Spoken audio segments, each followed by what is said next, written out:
होते हैं, हमेशा याद आते हैं। जी। तो आपके टीचर्स में से कोई ऐसे टीचर जो आपको हमेशा आपके ज़हन में हों, याद आते हों और ये हो कि हाँ यार, वो फलाँ टीचर थे, उनसे ये इंस्पिरेशन मिली?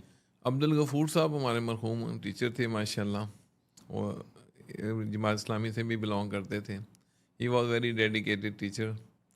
तो सर्दियों में हमें सुबह-सुबह उनसे बड़ी मार पड़ती थी। इंग्लिश हुँ, का पीरियड होता था। तो जब सुबह आते सुनते थे, नहीं आता तो स्टिक उनके हाथ में तो हाथों में लगाते तो हाथ सुरख हो जाते थे। हुँ, तो उसके साथ-साथ बस एक और जो हमारे टीचर थे, मेरा ख़्याल है वो इनके अब्दुल गफ़ार साहब थे, जो कि मैट्रिक में आके हमें मिले। तो he was also our prominent teacher. वो क्रिकेट भी थे, हुँ, कोच थे। हम क्रिकेट भी अपने स्कूल की टीम में क्रिकेट भी खेलता रहा हूँ। फिर हुँ, उसी के नतीजे में यहाँ पे आके क्रिकेट, बिलाल हाउस था उसका, मैं टीचर भी रहा। तो इस तरह सही, तो अब्दुल गफ़ूर साहब और अब्दुल गफ़ार खान साहब थे वहाँ पे हमारे बचपन सही, में।